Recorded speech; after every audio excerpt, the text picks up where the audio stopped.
Buenas tardes a todos los que nos acompañáis aquí hoy y a los que nos seguís por streaming. Una tarde calurosa en Madrid, por lo cual, lógicamente, aquí estamos protegidos por un buen aire acondicionado en este espacio Fundación Telefónica. Os invito a acercaros aquí con nosotros.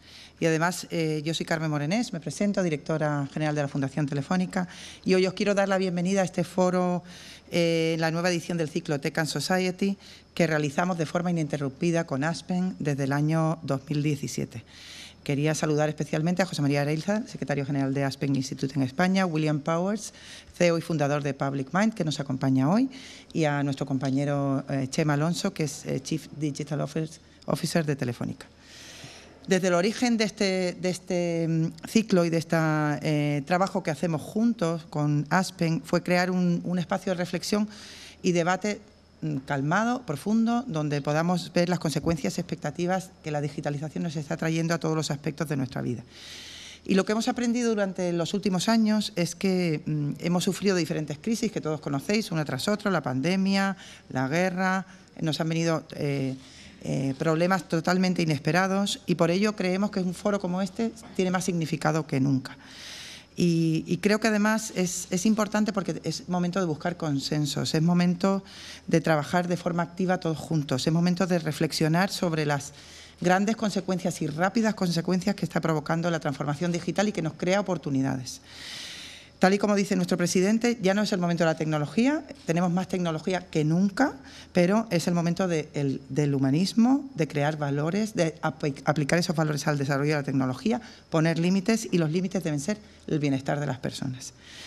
Con ello digo que el encuentro con el que arrancamos hoy, la edición de 2022, es un magnífico ejemplo de cómo reflexionar acerca de estos límites, qué está en nuestra mano para hacer una sociedad más justa, más igualitaria, y siempre estableciendo que la tecnología lo que debe es crear puentes para erigir sistemas más igualitarios, más democráticos, y una herramienta que nos ayude a erradicar las asimetrías que existen en la sociedad y que en muchos casos se están ampliando, y que tenemos que poner foco para realmente trabajar sobre ellas y cerrar esas brechas que a todos nos afectan.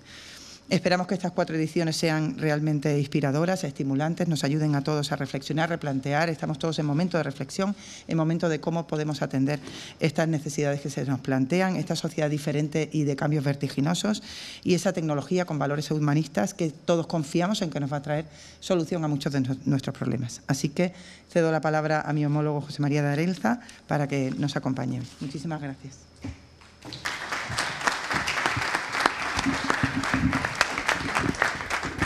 Pues muchas gracias, Carmen. Soy José María Areilza, secretario general de Aspen Institute España, y es un enorme placer empezar esta 6ª edición de Tech and Society, el programa que nos ayuda a pensar qué sociedad queremos, cómo fortalecemos la democracia a través de la tecnología digital, cómo afrontamos esos retos que nos presenta el cambio, cómo civilizamos el progreso, cómo lo hacemos que sirva para todos, para que esos valores que sostienen nuestra convivencia, nuestro vivir libres juntos, se afirmen en lugar de vivir en un mundo cada vez con más riesgos, con más amenazas.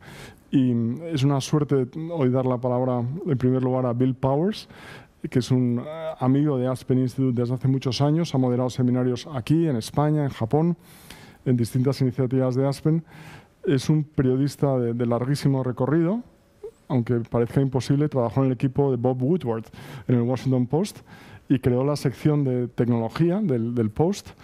Luego tuvo la buena suerte de escribir un bestseller del que nos hablará sobre cómo en distintos momentos de la historia el exceso de información ha provocado revoluciones y cómo se ha utilizado la tecnología para civilizar este cambio, para aprovechar la revolución y hacer que tenga consecuencias sociales positivas.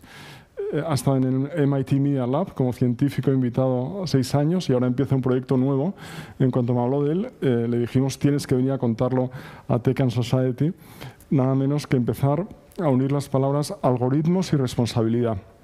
Empezar a medir el impacto de los algoritmos en la democracia y hacerlo de una manera constructiva, con esa fe en que, como dice también Chema Alonso, nuestro otro invitado, moviendo los límites, atreviéndonos a aceptar el cambio, pero también orientándolo hacia valores, todos salimos ganando. Entonces, si os parece, esta sesión empezará presentando algunas de sus ideas Bill. Enseguida Bill y Chema iniciarán un diálogo que tendré la suerte de moderar, pero se trata de que sea una conversación con todos vosotros y también con las personas que nos seguís en streaming, y para eso os invitamos a formular preguntas. Y de verdad, muchísimas gracias, bienvenidos. Gracias a nuestro socio Fundación Telefónica, no podemos tener mejor compañero de viaje. Bill, the floor is yours.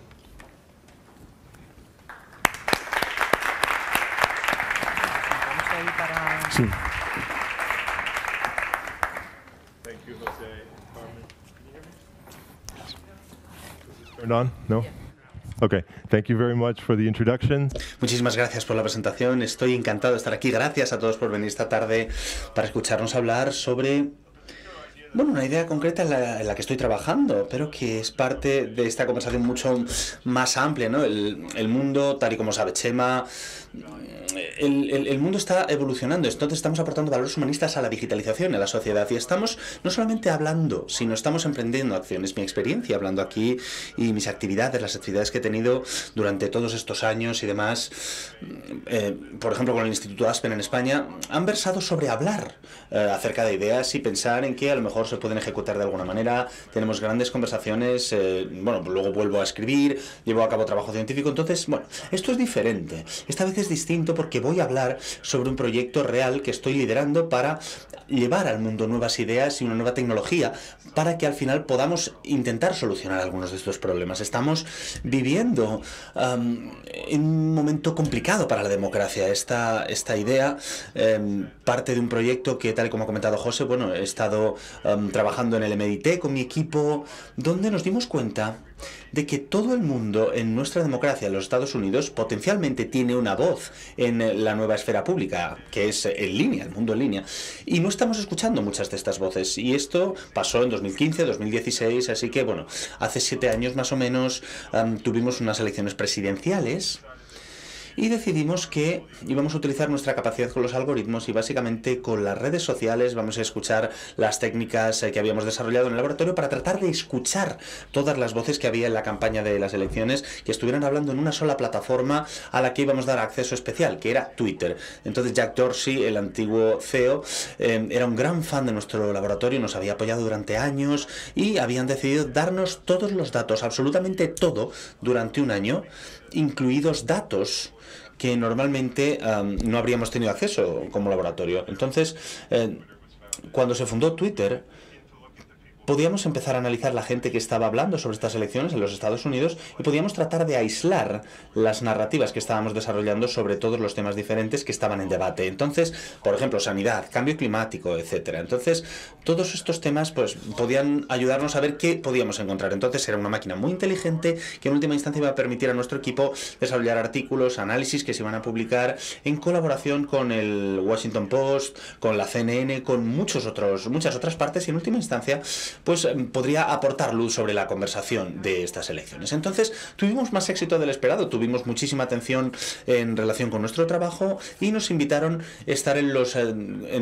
debates finales de las elecciones entre Hillary Clinton y Donald Trump, dando sugerencias de preguntas para los moderadores. Nunca habían tenido científicos o tecnólogos haciendo este tipo de cosas, así que la verdad es que fue apasionante para nosotros.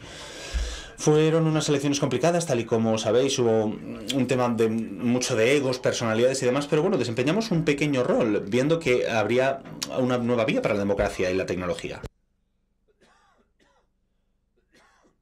Así que con esto me gustaría ir con las diapositivas, sí.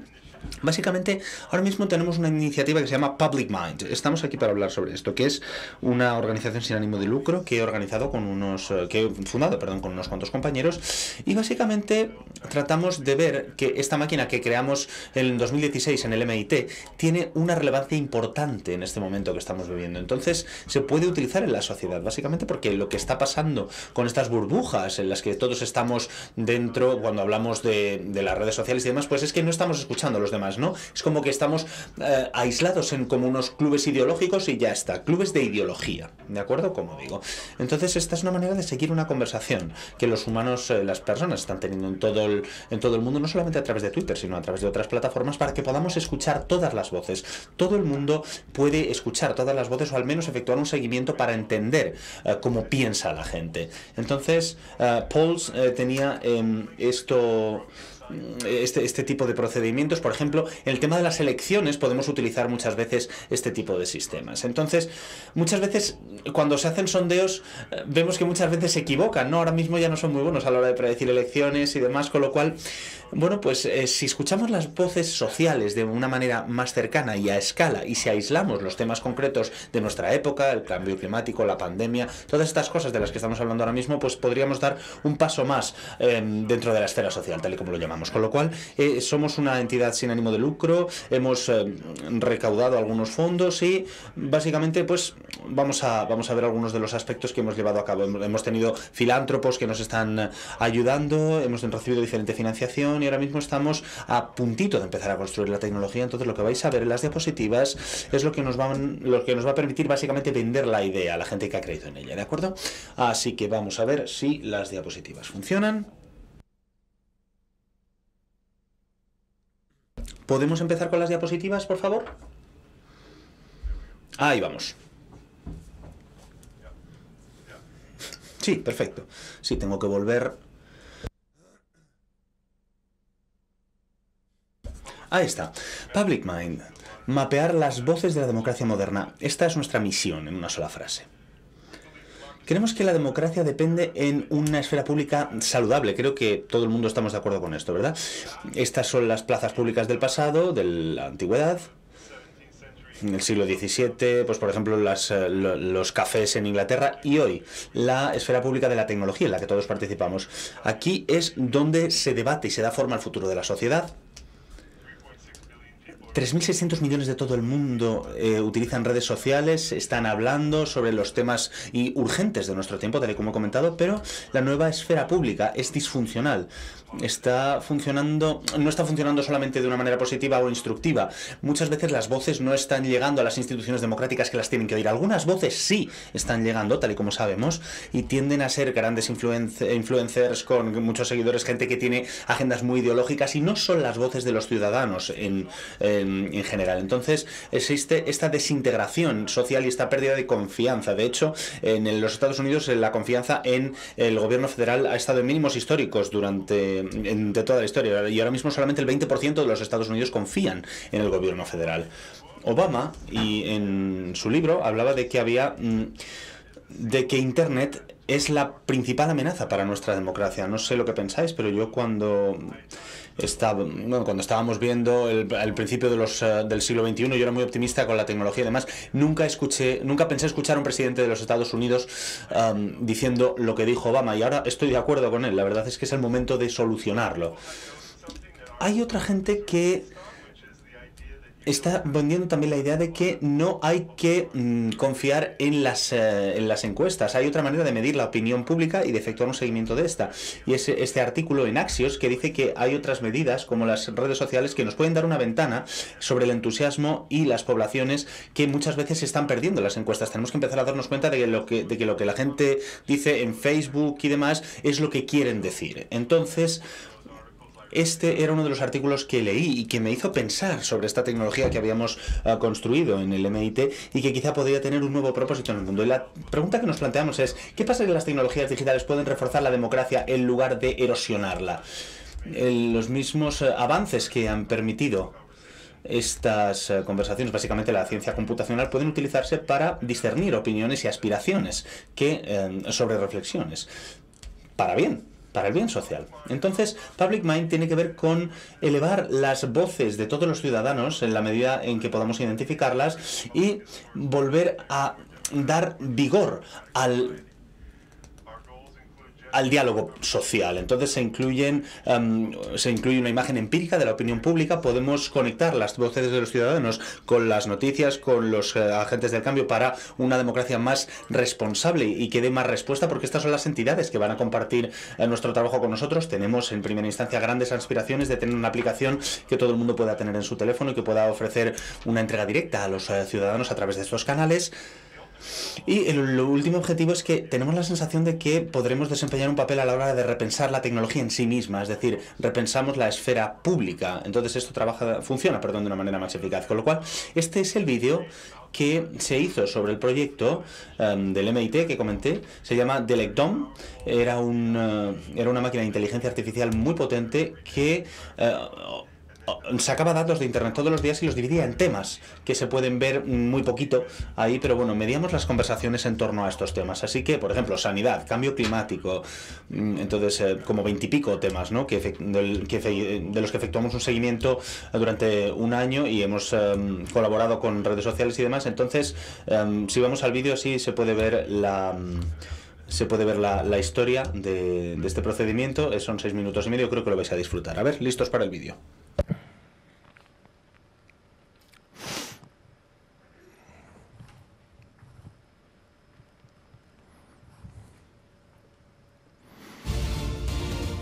La cobertura de las elecciones cada vez es más como la cobertura deportiva.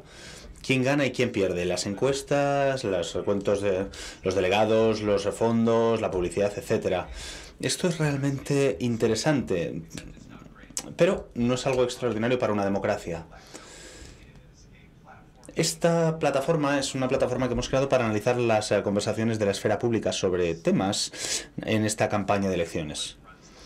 Dan Roy dirige el laboratorio y tenemos a científicos de datos, tenemos a periodistas y están todos en colaboración muy estrecha entre sí.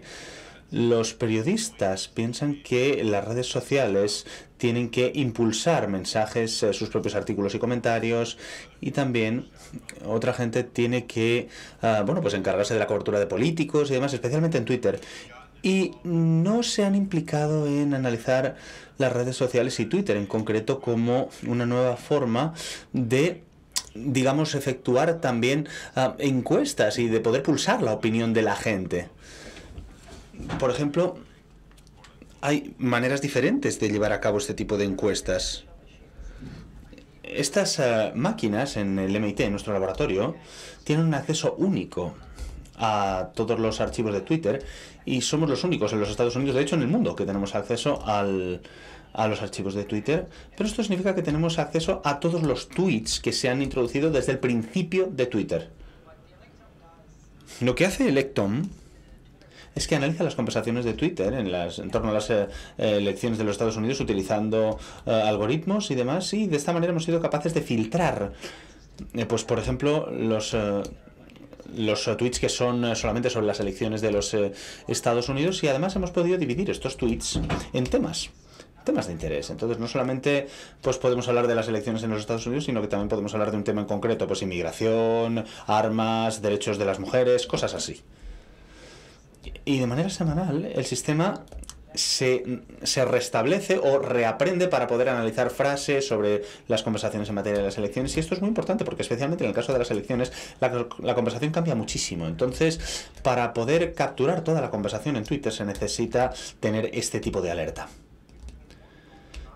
El objetivo era que esto no fuera un ejercicio meramente académico, que se desvaneciera después de unos cuantos meses. Entonces determinamos que íbamos a publicar y íbamos a compartir nuestros hallazgos lo antes posible. Con esto, pues hablamos con diferentes medios, CNN, el Washington Post, Fusion y otros. Entonces, básicamente, pues estas eran las plataformas de publicación que nos ayudaron a dar a conocer todo este procedimiento. De hecho, también participamos en los debates presidenciales, ofrecimos preguntas basadas en nuestros datos para los moderadores del debate, y también creamos una exposición para el Museo de Washington que mostraba qué candidatos estaban asociados con qué temas durante la campaña. Hablamos con el Washington Post y analizamos una encuesta que habían llevado a cabo en marzo y la comparamos con los temas de los que la gente estaba hablando y veíamos cómo evolucionaba y lo filtramos en Twitter. Entonces, en esta encuesta vemos cómo varían los porcentajes sobre las preguntas que habían planteado. Lo más importante, por ejemplo, era la economía, pero vimos que esto, por ejemplo, no se había registrado apenas en Twitter. La gente en Twitter, de hecho, hablaba de temas de política de inmigración, política extranjera, seguridad nacional y aspectos raciales, lo cual, digamos que ofrece una imagen diferente sobre los temas que son importantes para el electorado. Esto muestra, desde nuestro panel de control, que la semana antes de las elecciones, Trump dominaba las conversaciones. Un 84% de todos los tweets de las elecciones tenían que ver con Donald Trump. Acabo de recibir una llamada de la secretaria Clinton.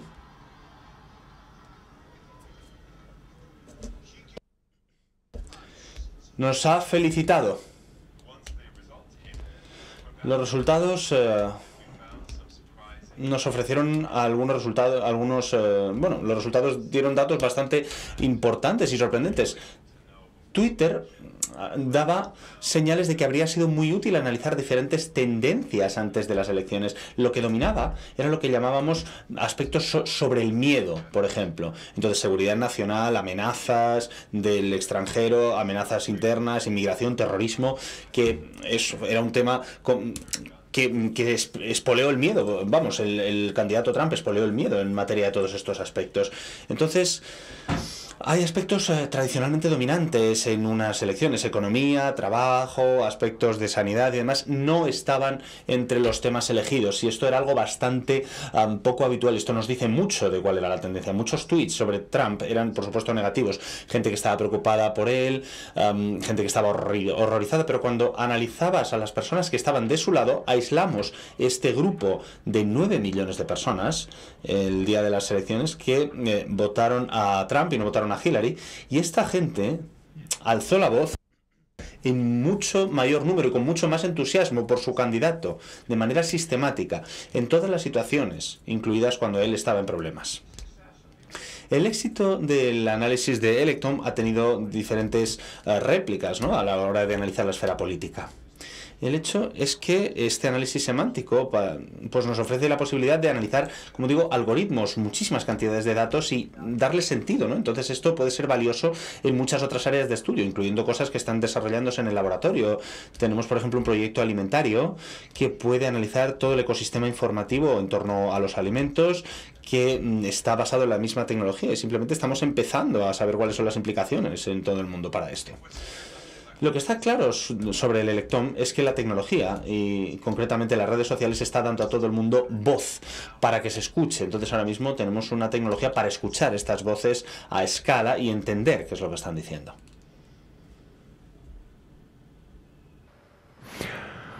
So the way that Entonces la manera en la que nació esta idea y la sacamos de nuevo al mundo, y voy a seguir luego con las diapositivas.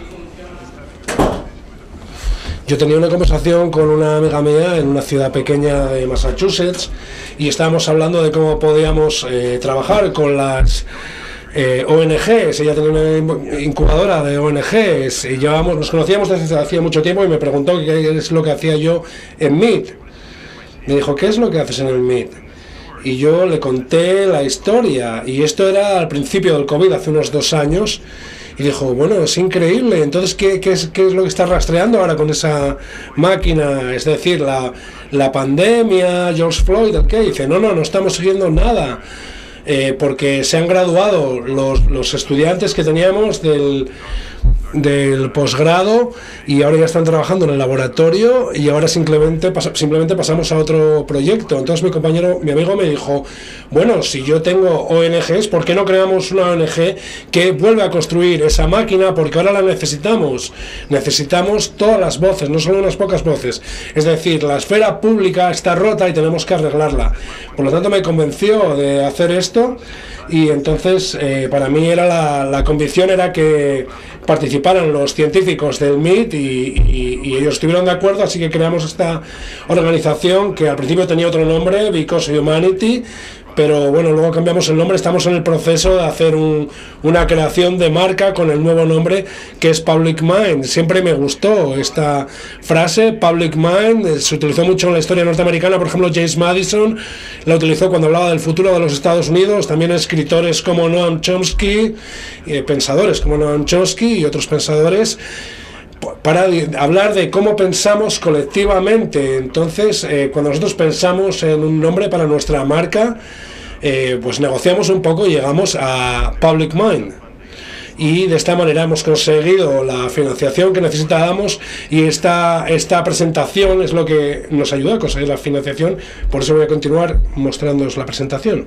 Bueno, este es otro ejemplo de un artículo que hicimos con Electón, en el que analizábamos un evento público que no tenía que ver con las elecciones, pero sí que la gente reaccionó políticamente en Twitter, y veíamos que los seguidores de Clinton respondieron a este ataque a una discoteca gay en Florida, atacando lo que es el uso de las armas en los Estados Unidos, y a la vez los de Trump se metían con los inmigrantes. Este tipo de análisis lo veíamos en muchos de los artículos, y nuestra misión era dar mucho más conocimiento que sirviera para hacer una transformación social, llegando a estas entidades y luego a todo el público. Esto es una de las primeras ideas que teníamos, las ideas que teníamos al principio, pero ahora estamos pensando más, por ejemplo, en la pandemia, en el cambio climático y otras de las cuestiones de las que se habla hoy en día. Y también estamos encontrando narrativas escondidas detrás de estos titulares, cuestiones que podríamos plantearnos. Estamos muy divididos sobre la raza, pero hay iniciativas que tengan gente que los apoya en todos los bandos. Bueno, también aquí es donde nos vemos en el mercado de la información, en estas... tiene que ver con los conocimientos de tendencias o con los conocimientos profundos, que son los que vemos a la derecha, que son buenos para la sociedad. Y esto es como vemos el producto, la evolución del producto. Empezamos con Twitter, luego añadimos otras plataformas, luego queremos también incluir contenidos de noticias que queremos relacionar con lo que dice el público, y luego queremos añadir otros idiomas. El primero que vamos a añadir es el español, después del inglés. Probablemente el segundo va a ser el japonés, porque Japón es donde se utilizan más las redes sociales en todo el mundo, y además yo tengo conexiones y contactos en Japón que me pueden ayudar a realizar esta parte del proyecto allí. Y aquí intentamos combinar Public Mind con la innovación para mejorar los foros públicos, y esta parte ya es muy complicada para mí para explicarla, pero esto va a ser la secuencia de cambios con la que esperamos conseguir cambiar este foro público. Este es nuestro equipo de fundadores. Y el gran desafío, después de tener la financiación, era encontrar un CFO que fuera bueno, que estuvieran dispuestos a pagarle o que estuviera dispuesto a recibir el salario de una ONG. Y encontramos un CFO, es decir, un director técnico muy bueno, Talgat Asiaski, que también además está trabajando en la administración de Biden en la Casa Blanca, y a la vez va a estar creando nuestra tecnología. Y también estamos en conversaciones con varias universidades para intentar desarrollar el primer producto, la primera tecnología en la universidad, y luego salir de la universidad y seguir por nuestra cuenta produciendo estos productos. Así que probablemente dentro de poco vamos a tener que hacer un anuncio sobre el equipo que está colaborando con nosotros. Así que con esto es lo que es Public Mind. Espero que lo hayáis pillado, aunque lo he explicado tan rápido, y que podamos hablar un poco de ello.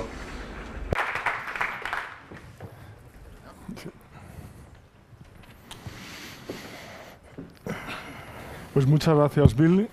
Vamos a empezar el diálogo con Chema Alonso y Bill Powers. Vamos a hacerlo tanto en español como en inglés. Si os parece, Bill entiende bien el español, pero prefiere comunicarse en inglés, y Chema y yo hablamos los dos idiomas, con lo cual os preguntaré indistintamente, ¿no? En inglés, en español, y por favor también dirigiros en cualquiera de los dos idiomas. Sé que ha habido al principio algún problema con la traducción, que está arreglado ya. Chema, en tus publicaciones hablas siempre de una agenda humanista, ¿no?, para la tecnología que mueva los límites, la expresión que tú utilizas, y reclamas a los gobiernos aumentar las libertades individuales, a las empresas mejorar la vida de las personas. yo creo que es una visión que se parece mucho a la de Bill, inspiradora, positiva, hacer que la tecnología fortalezca la democracia. Y te quería preguntar, ¿cómo ves este proyecto como tecnólogo, como también emprendedor, medir el impacto de los algoritmos sobre la convivencia democrática, ayudar a elevar las voces de la ciudadanía, encontrar terreno común, en el fondo, arreglar muchos de los problemas para la convivencia que produce las redes sociales y sus efectos de polarización? Bueno, la verdad es que... ¿Se oye? ¿Funciona? Sí. Sí. Bueno, lo primero de todo es un honor estar aquí y poder disfrutar de este proyecto. Yo siempre digo que los hackers lo que hacemos es llevar los límites de la tecnología un poco más allá, ¿no? Y que las empresas tienen la obligación de hacer que la vida de las personas sea mejor en las sociedades donde operan. Tercer micrófono. Que las empresas tienen la obligación de hacer mejor la vida de las personas en las sociedades donde operan. Y respecto a la tecnología, pues no soy yo, sino mucha gente la que piensa que la tecnología debe ser humanista. Y esto quiere decir que tiene que hacer la vida de las personas, de todas y cada una de ellas, mejor, ¿no? Y por tanto, tenemos que aplicar todos los valores que nosotros queremos para las sociedades y para las personas por medio de la tecnología para hacer que la vida de las personas sea mejor. En este proyecto en concreto estamos viendo cómo la tecnología puede ayudar a hacer que las voces de la sociedad lleguen a los que tienen la responsabilidad de hacer que la vida de ellos sea mejor, a los que tienen que tomar las decisiones para hacer que la vida de las personas sea mejor. Y esto tiene mucho valor, porque si no conocemos qué es lo que está haciendo infeliz a las personas, pues es un serio problema, ¿no? Entonces, yo soy un creyente de que la tecnología, los avances tecnológicos hacen que la vida de las personas sea mejor. No le tengo ningún miedo a los avances tecnológicos, ni a la inteligencia artificial, ni a la robótica, ni a ninguno de estos avances tecnológicos, siempre y cuando seamos suficientemente maduros como para poner a las personas por delante, ¿no? La vida de las personas por delante, y eso es lo que tenemos que hacer. Muchas gracias, Chema. Bill, let me ask you a difficult question. Yeah. Bill, permíteme que te plantee una pregunta un poquito más complicada. Estamos hablando de resolver algunos problemas de las redes sociales para que, bueno, puedan, digamos, ayudar a mejorar la vida de la gente sin cambiar mucho. Estás ayudando a los gobiernos a entender la esfera pública, pero en una forma en la que estás creando un incentivo para que no regulen, ¿no? Entonces,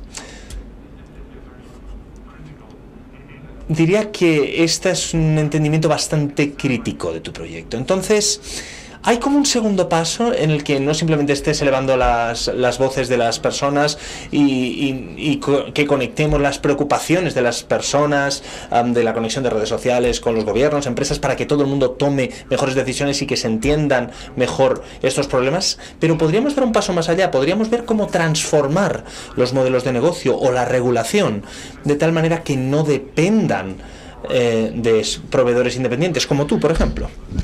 Sí, muy buena pregunta, José. Te diría que sí que estamos haciendo algo que nos gustaría que las empresas lo hubieran hecho ellas, es decir, compartir todas las voces con todos. Es decir, que esto ayuda a la democracia, pero así no es como funciona el capitalismo. Es decir, esto nunca habría sobrevivido como startups, fuera Twitter o fuera quien sea. Para hacer esto tienes que ser una ONG. Nosotros tenemos un objetivo muy procívico, muy por la sociedad. Es decir, tienes que centrarte más en las voces, no en el dinero que producen esas voces. Entonces, si tenemos éxito, y tú estás hablando en presente, pero todavía no lo estamos haciendo estas cosas, yo creo que podremos demostrar a esas compañías que tienen muchos más tesoros de los que se dan cuenta en las propias voces que nos estaban no nos estaban valorando bien como público, sino no entendían nuestros valores, porque solo pensaban en que solo podíamos producir dinero, es decir, beneficios. Los beneficios es lo que mueve la sociedad, eso está claro, pero hay una parte que lleva mucho tiempo olvidada, que es que esto es literalmente como nosotros, colectivamente, toda la sociedad, cómo tenemos conversaciones para resolver problemas en nuestras vidas. Y estas conversaciones son importantes para ellos, son importantes en sí mismas, en lo que está diciendo la gente. Y nosotros tenemos el interés en eso, en ver qué es lo que se dice y mostrarle a las compañías, decirles por qué no nos fijamos más en lo que dice la gente, no solo en las fuentes de beneficio. De los posibles sesgos que se producen en la tecnología digital, uno de los proyectos que has impulsado, ¿no?, para combatir la discriminación que resulta a veces de personas o de grupos es la campaña Mujeres Hacker, ¿no?, para corregir la información sesgada que durante siglos ha habido a la hora de pensar que determinadas profesiones están reservadas para niños y otras son para niñas, ¿no? De modo que lo que has intentado es que los modelos, ¿no?, sean tanto para niños como para niñas y que haya modelos claramente inspirados en el mundo de la tecnología para que haya, como has dicho en tu iniciativa, mujeres hacker, ¿no? Modelos en los que fijarse, con los que emocionarse, ¿no? Bueno, la verdad es que este proyecto que empezó como, yo suelo decir, como un enfado personal, ¿no? Le pregunté a mi hija qué quería ser de mayor y le pregunté varias profesiones y cuando le dije que si quería ser astronauta me dijo, no, papá, eso es una profesión de chicos y me enfadó muchísimo, ¿no? Porque era pues una niña de 7, 8 años y ya en la cabeza se le había metido que había profesiones de chicos y profesiones de chicas, ¿no? Y a veces es difícil saber por dónde ha venido ese sesgo, ¿no? Así que decidimos hacer la campaña de mujeres hacker para traer pues roles y modelos para todas las chicas. Y hace, pues no mucho, hace 1 año y medio, abrí también una petición precisamente para arreglar esto en la inteligencia artificial. Hoy en día el problema que tenemos con los algoritmos es que hemos dejado de crear algoritmos donde el programador ponía el conocimiento en el algoritmo a centrarnos en algoritmos de aprendizaje donde el conocimiento viene de los datos que aprende el algoritmo, ¿no? Entonces es difícil saber cómo ha aprendido, ¿no? Antes cogíamos, para explicarlo, es como si antes te fueran a enseñar lo que es una vaca y te dijeran, pues mira, una vaca tiene 4 piernas, tiene cuernos, tiene manchas, etcétera, ¿no? Y sin embargo nosotros no aprendemos así, nosotros nos llevan a una granja y nos dicen, mira, una vaca, y nuestro cerebro aprende lo que es una vaca. Pues bueno, pues estamos en esa parte de que nos llevan a la inteligencia artificial, la llevamos a los datos y le decimos aprende, ¿no? Y en el caso de Google y Microsoft, que es con los que yo he abierto la petición, pues han hecho un traductor, su traductor, el traductor de Google y el traductor de Microsoft, lo han hecho utilizando inteligencia artificial entrenada con libros traducidos en los últimos 100 años. Entonces eso lleva a que la inteligencia artificial ha aprendido que hay profesiones con género. De tal manera que si tú pides traducir judge o nurse o engineer o secretary, el traductor, aunque tú no le des el género, te lo pone, ¿no? Si le dices the judge told the nurse to take care of the engineer, lo que te traduce es por el juez le dijo a la enfermera que cuidara del ingeniero, ¿no? Y esto está metido sutilmente dentro del algoritmo del traductor y al final llega a los cerebros de las niñas y de los niños que acaban pensando que hay profesiones con género, ¿no? Entonces yo creo que tenemos que prestar muchísima atención a cómo estamos diseñando los algoritmos tecnológicos hoy en día, porque esto nos está sucediendo a todos nosotros. Tú navegas por una red social o lees un periódico o navegas por Internet y esos datos se utilizan para que un algoritmo de Machine Learning esté generando insights sobre ti, que son etiquetas que tú no ves nunca y que van a mediatizar la información a la que vas a tener acceso en Internet, las famosas burbujas, que van a mediatizar los anuncios que vas a recibir, que van a mediatizar las recomendaciones de conexiones que vas a recibir en Internet. Es decir, que unos algoritmos que no sabemos cómo funcionan están definiendo cuál va a ser tu vida en el futuro, ¿no? Y esto es muy preocupante y tenemos que ponerle mucha atención. En el fondo hay una convergencia ahí de vuestros proyectos, ¿no? De poner en la misma frase algoritmos y responsabilidad, ¿no?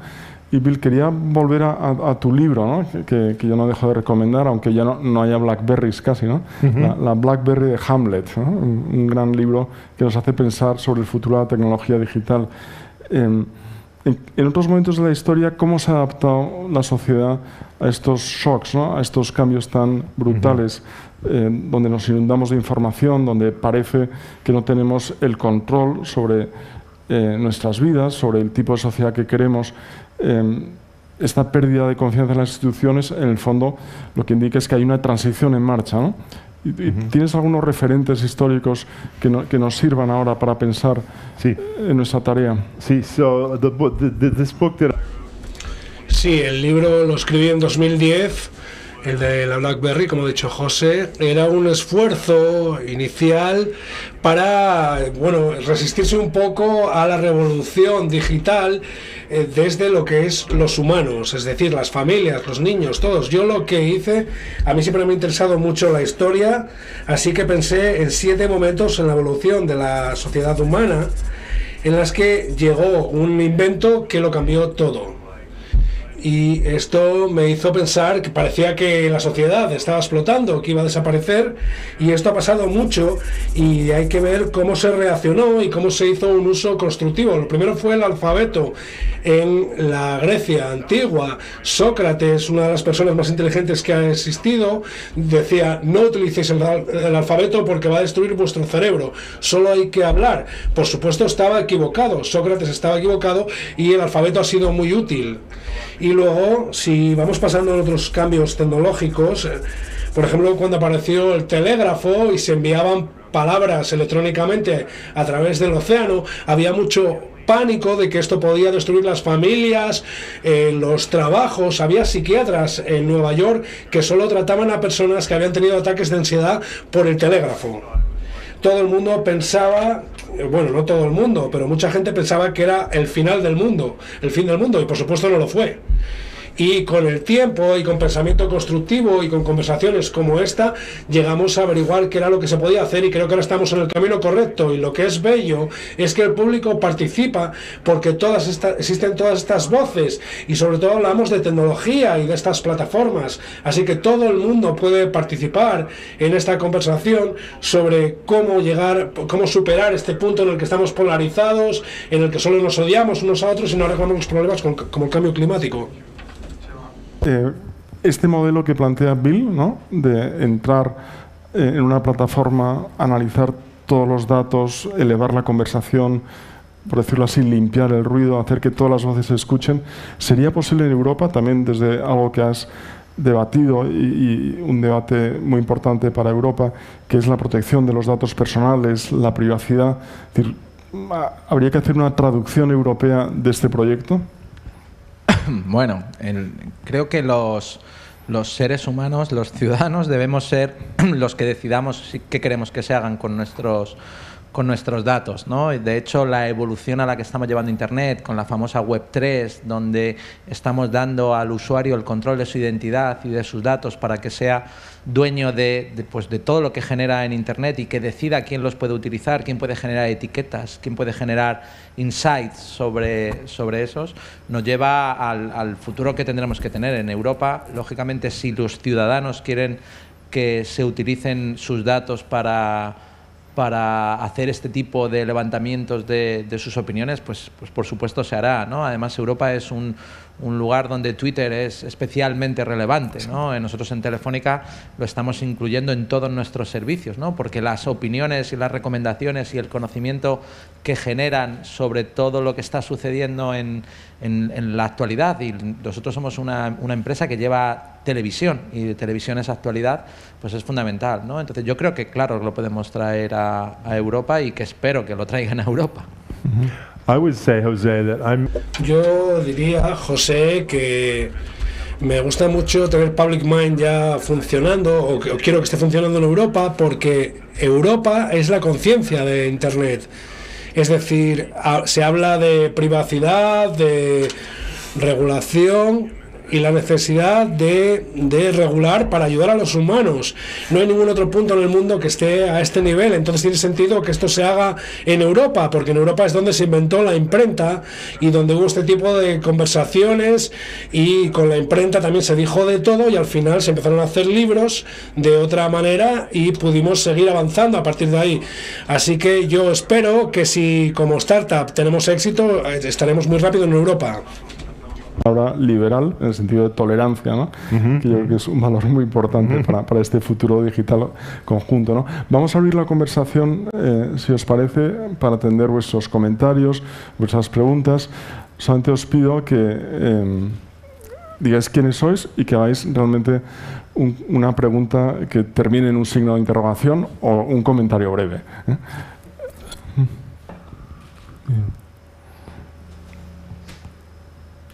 Y también sé que hay preguntas a través de internet, o sea, que nos llegarán.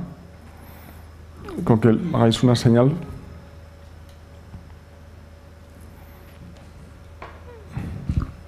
Hay que hacer una pregunta. Chema, no sé si queréis preguntaros mientras nos llega una pregunta.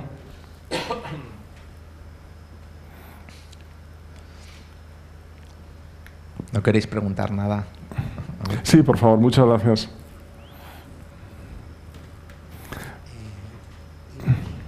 Te han dado el micrófono que no funcionaba, el mío. English, Spanish, whatever. Cualquier. ¿Cómo evitar el problema? ¿Te importa presentarte? Sí, soy Emilio Luque. Emilio, yo te conozco, pero... Soy Emilio Luque, profesor de universidad. ¿Cómo evitar el problema de lo explícito? Lo que procesan los algoritmos. Mucho mejor. Hola. Hola. Emilio Luque, profesor de universidad. Quería preguntar cómo evitar el problema de lo explícito, de las voces que se formulan en toda conversación. Uno encuentra que hay gente que escucha, y es muy importante. A esa no queda registrada en el procesamiento de ese texto que hacemos en Twitter o si nos acercamos a una conversación a viva voz. Aquellos que hablan en voz alta son los que nosotros escuchamos, pero son igual de importantes los que escuchan y no hablan. ¿Cómo se registra eso en vuestra tecnología? ¿Cómo dar cuenta de los que están escuchando? Just the list, how are we listening?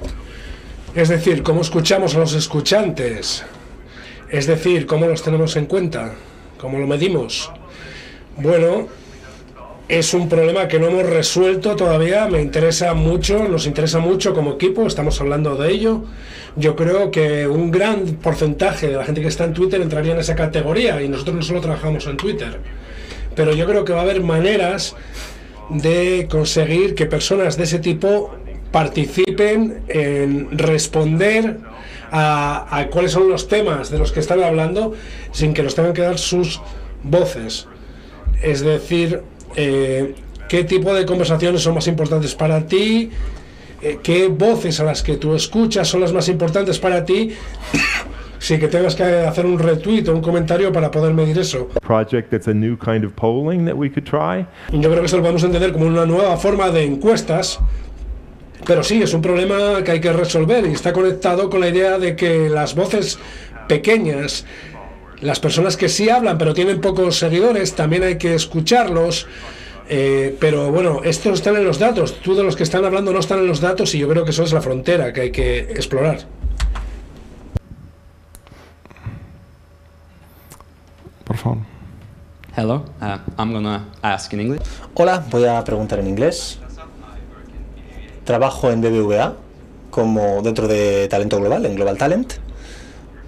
Mi comentario sería un poco reflexivo, pero esa también sería la pregunta. Entonces, ¿tenéis algoritmos muy sólidos? ¿Medís cómo piensa la gente y cómo la gente actúa?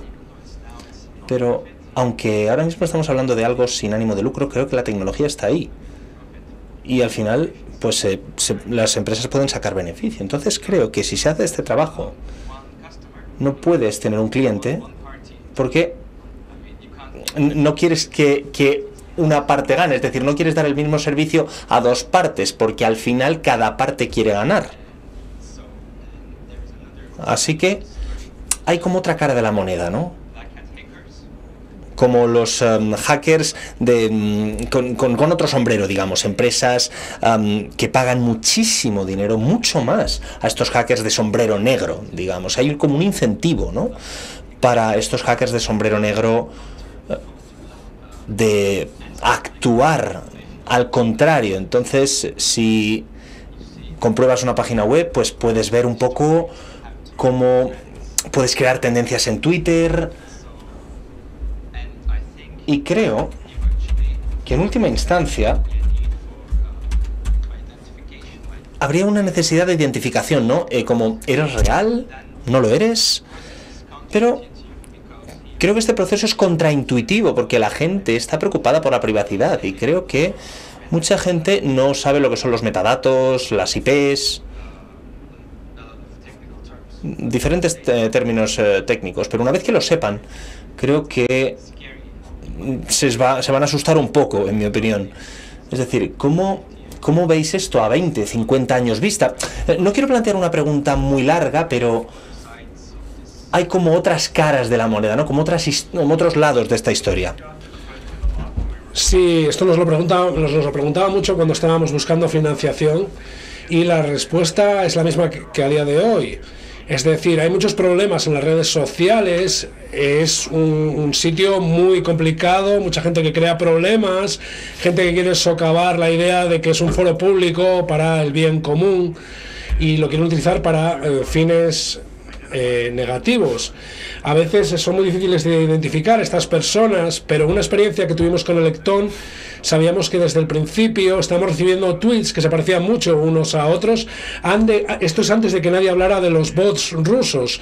Entonces creamos un detector de bots que lo añadimos a nuestra máquina desde el principio y que desechaba todo lo que fuera sospechoso. Todo lo que se pudiera parecer a un bot lo eliminaba.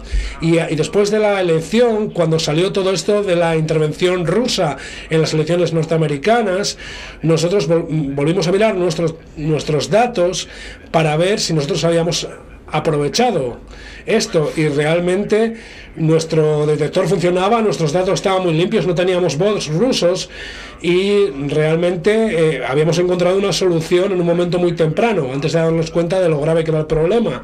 Entonces yo creo que es una parte muy importante para los tecnólogos y para los científicos. Este es un tema muy importante en el que están trabajando, llevan tiempo trabajando, porque hay ya instituciones de desinformación, por ejemplo en Stanford, en Oxford, y nos gustaría que colaboraran con nosotros algunas de estas instituciones contra la desinformación para poder colaborar, para buscar estas narrativas, estas conversaciones que son de desinformación, porque nosotros ahora mismo no tenemos eso incluido en nuestra misión. Nosotros tenemos que encontrar a los malos actores, pero es muy importante, es un tema muy importante, un desafío muy importante, y yo diría, has hablado también de identidad y la identidad confiable, y las personas que conocemos, yo creo que vamos hacia ahí.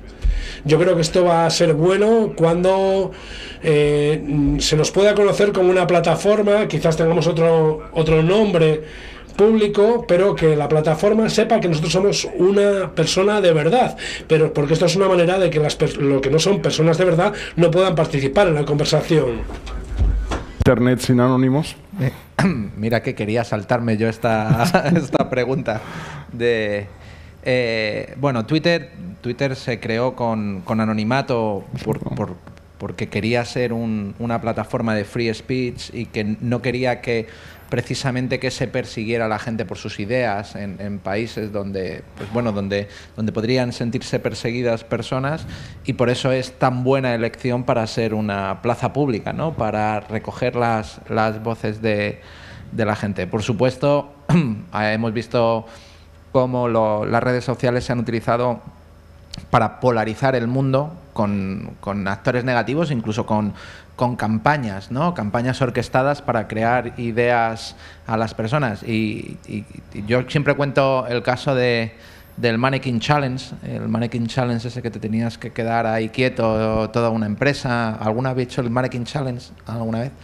Pues eso simplemente era una tendencia que se metió en las redes sociales porque los investigadores necesitaban datos para entrenar a los Cognitive Services de visión en 3D desde foto, ¿no? Querían ser capaces de que una inteligencia artificial viera una foto plana y fuera capaz de recrear el 3D, y para eso necesitaban datos y pusieron una tendencia. Por supuesto pueden aparecer actores que hagan ese tipo de tendencias para meter ideologías, etcétera. De hecho, reaccionar de forma rápida a una tendencia ideológica en Twitter no creo que sea una buena elección para ningún gobernante, ¿no? Porque está muy mediatizado por un sentimiento que puede venir de algo que haya sucedido en las noticias, etcétera.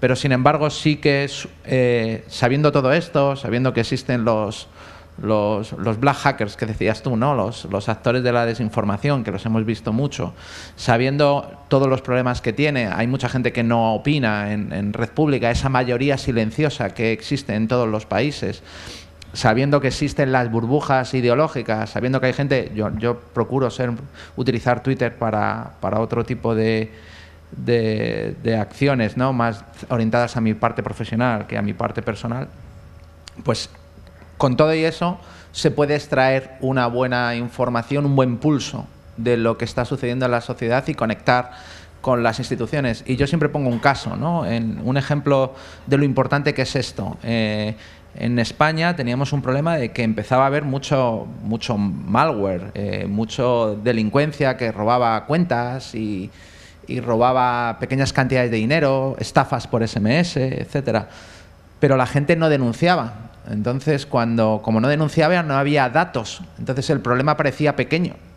Porque como nadie denuncia en la comisaría, me han robado una cuenta, etcétera, sí que siempre decíamos, vete y denuncia.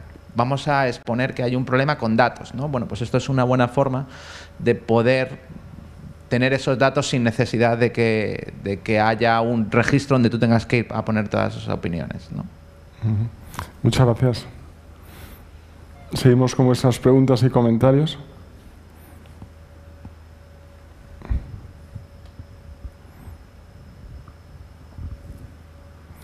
Bill, mientras llegan más preguntas, what are your next steps?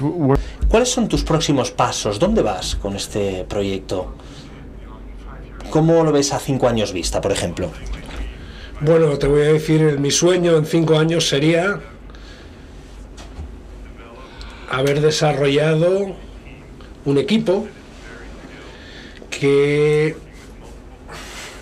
trabaje con muchas plataformas, con muchos idiomas, en diferentes ubicaciones del mundo. Espero que España y otras partes de Europa, también como he dicho Japón, también América, y tener un equipo que está produciendo informes de todo tipo regularmente, es decir, visualizaciones diarias, que son análisis del discurso público que ya ha desarrollado una audiencia ávida en los medios, pero que tendría que llegar en 5 años a un público popular por ejemplo, en los Estados Unidos, desde que George Gallup inventó las encuestas, esto definió lo que era la opinión pública del siglo XX. Yo crecí leyendo esas encuestas y eso entendíamos que eso era la opinión pública. Nosotros queremos hacer esto, pero en muchos idiomas y tener una conversación global. Es decir, compartir esto en diferentes idiomas, diferentes culturas, no solo las voces norteamericanas para el público norteamericano y no solo las voces españolas para el público español, sino para todo el mundo. Y es decir, empezar a ver el público global como una opinión pública global y ver hacia dónde va. Yo creo que esto es muy importante para nosotros. Sería no tomar parte, ser totalmente imparciales y escucharlos a todos. Es analizador de discurso público. ¿Qué te parece esta profesión? Analizador de discurso público. ¿Pero de todos o de lo que dice una persona? Exacto. Todos y cada uno, como tú dices. Los dos. Los dos.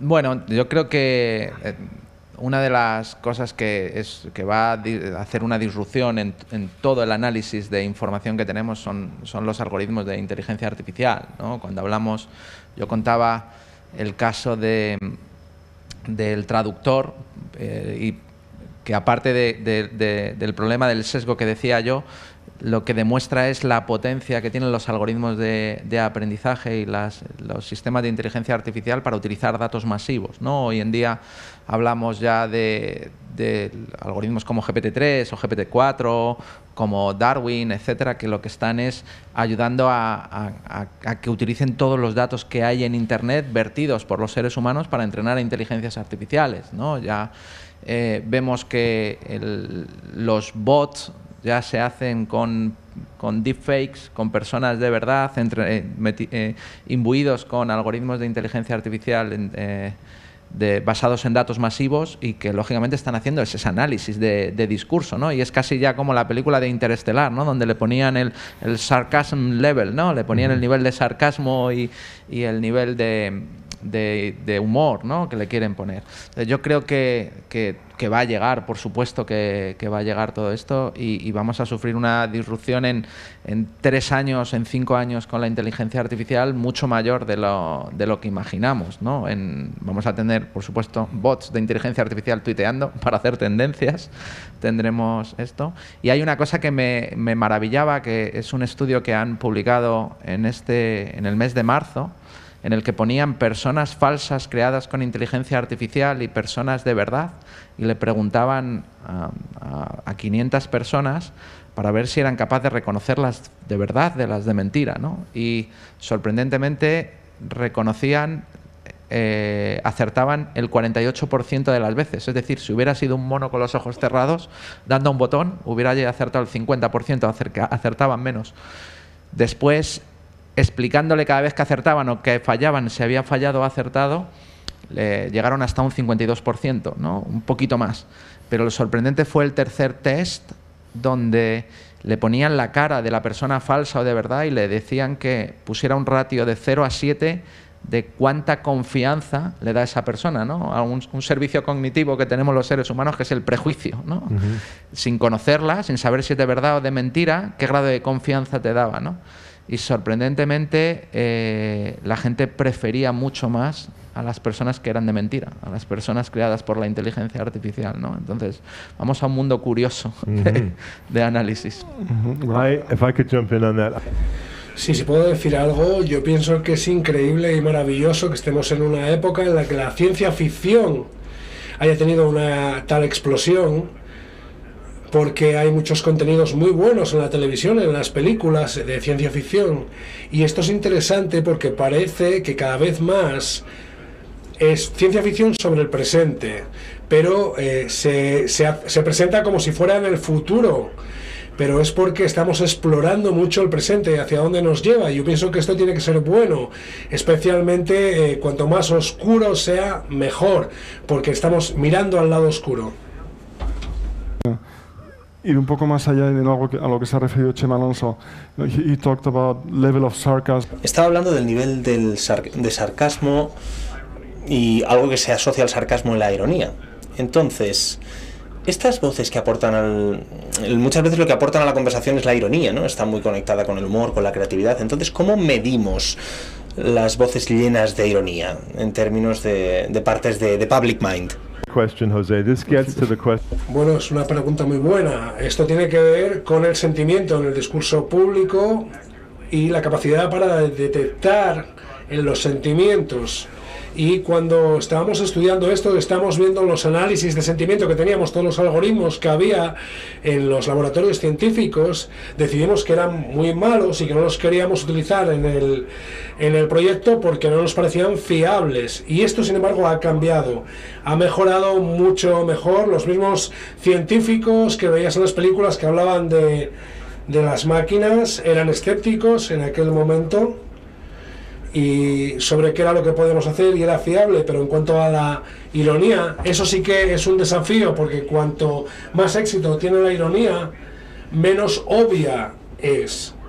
Es decir, menos literal es, siempre es más sutil.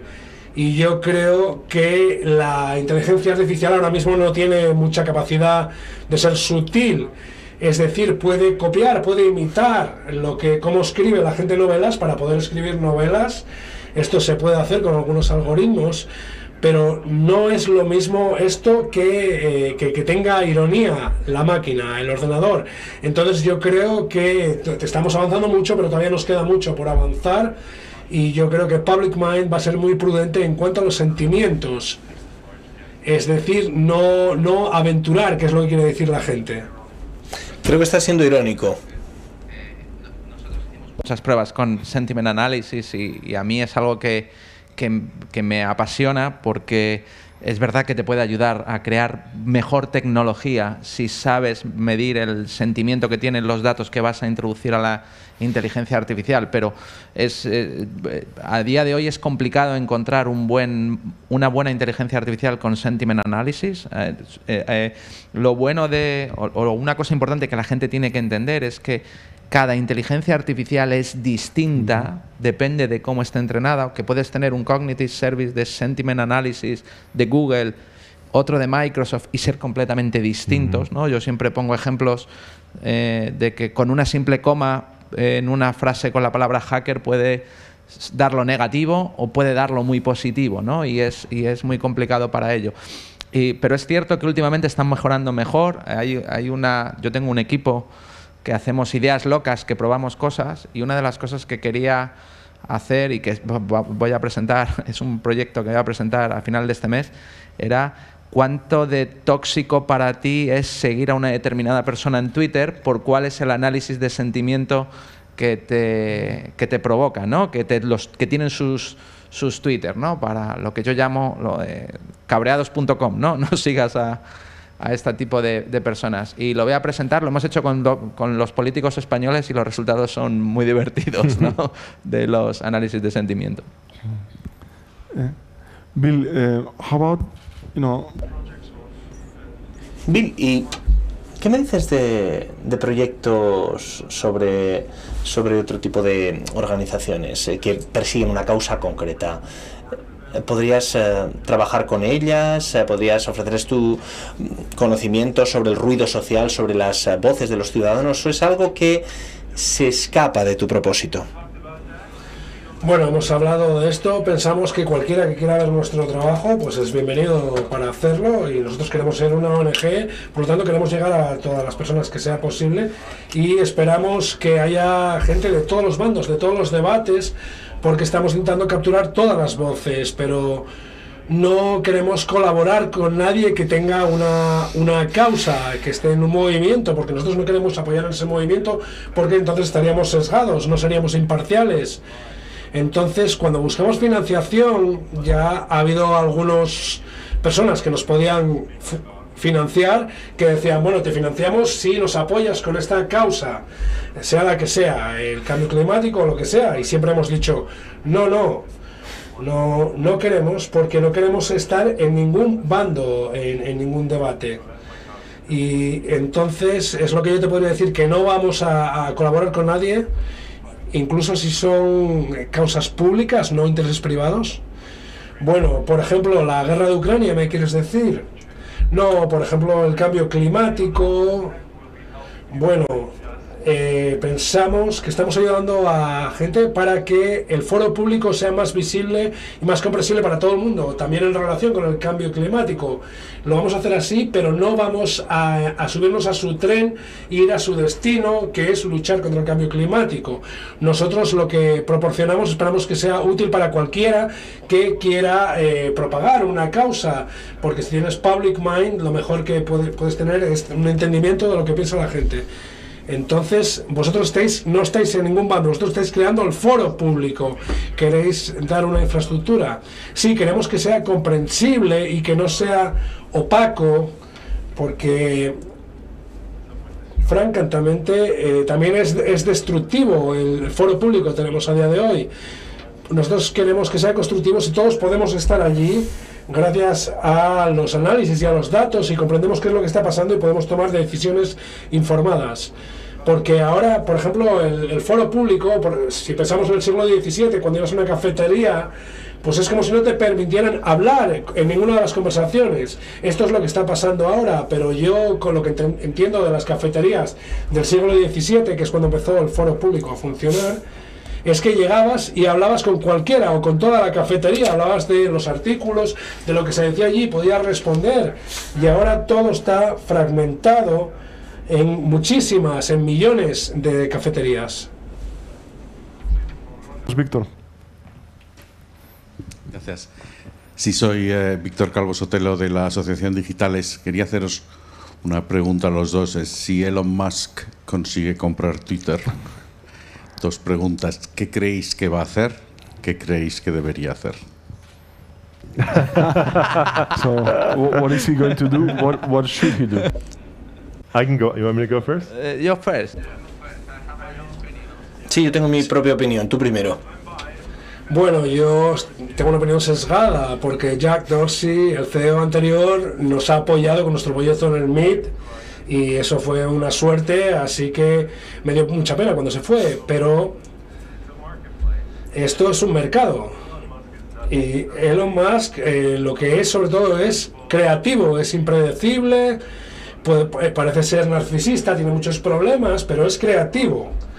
Y ha aportado cosas muy válidas al mundo, y algo de lo que él ha dicho sobre Twitter, sobre lo que quiere hacer, parece muy prometedor. Algunas cosas me pueden preocupar, pero otras sí que parecen creativas. Entonces no podemos controlar si va a pasar o no, pero si pasa, yo creo que por lo menos va a ser interesante.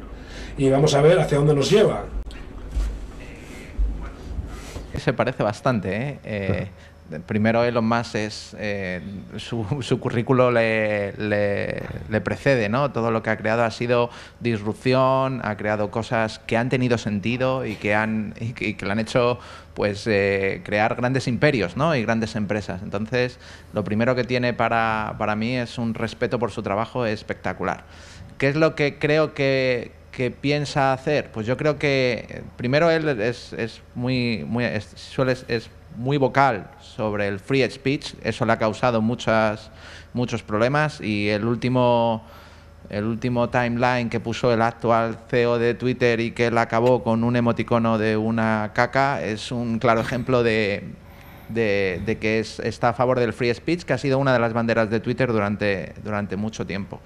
Y lo que creo que puede hacer, o que tendría sentido hacer, es precisamente hacer algo que está haciendo también Jack Dorsey, que es yéndose la nueva generación de redes sociales, Web3 distribuidas, donde las personas tienen el control de sus datos y sus wallets. Yo creo que Twitter puede ser, y que en la mente de muchos está, esa plataforma o ese wallet de identidad global que se puede conectar con todas las plataformas en las arquitecturas Web3, y que sería muy fácil de evolucionar, ¿no? Porque ya tienes una aplicación con una identidad, con tus datos, etcétera.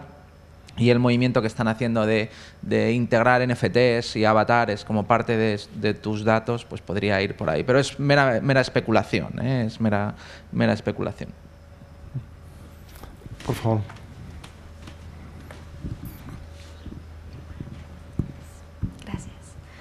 Hola, soy Vanessa, soy estudiante, y hablando un poco del proyecto quisiera saber si entiendo que tiene temas muy sociales y muy como de relevancia social el día de hoy, pero quería saber si eso es algo estático, o sea, los temas son estáticos o pueden ir cambiando o van metiendo otros temas, eliminando algunos.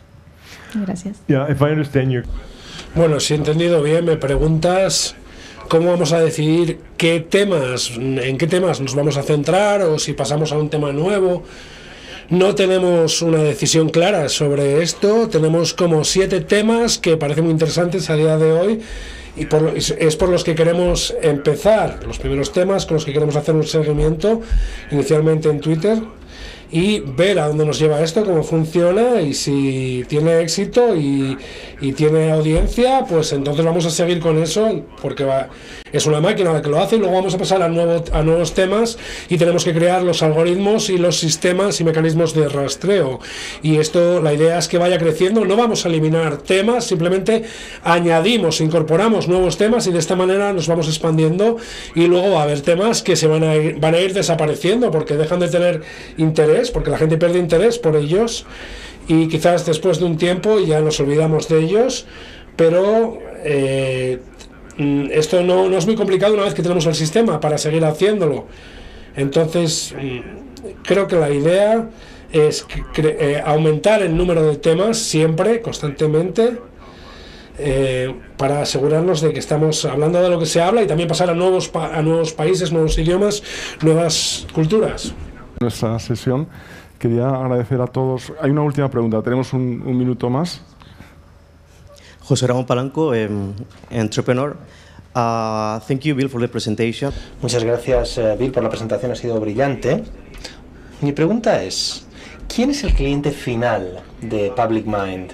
¿Es la administración pública para entender mejor las necesidades de los ciudadanos, o los medios para entender cuáles son los temas que tienen que abordar? Me gustaría saber más sobre esto. Bueno, es todo lo que has dicho, pero el cliente final es la democracia. El cliente final es nuestra democracia, y en países que no son democráticos también que tenga un impacto en esos países para que vayan hacia la democracia, porque la idea es hacer que la opinión pública sea visible para el público, de manera que sabemos que la democracia tiene problemas, pues tenemos otras maneras de avanzar, porque podemos comprender qué es lo que piensa la gente sobre diferentes temas y cómo podemos seguir avanzando. Esto es una misión ingente, no quiero decir que lo vamos a conseguir todo, pero bueno, yo creo que por lo menos tenemos que tener esa ambición, porque queremos mostrarle al mundo que podemos hacerlo mejor de lo que estamos haciendo ahora con las redes sociales, porque es bastante desastroso, y conseguir que sea positivo, que sea constructivo, porque las voces de la gente es algo muy rico que podemos aprovechar. Creo que no hay una manera mejor de empezar este nuevo ciclo de Tech and Society que hacemos con Fundación Telefónica, que con estos dos líderes sociales, con su agenda humanista para mejorar la tecnología de tal manera que impacte de manera positiva nuestras vidas, nuestro vivir libres juntos, que es la democracia. Bill, esperamos que vuelvas muchas veces a España y ver cómo tu proyecto, que en el fondo es el proyecto de una democracia mejor, crece, y todos aprendemos y todos podemos también colaborar contigo. Muchísimas gracias, Chema, gracias a todos y hasta muy pronto. Muchas gracias.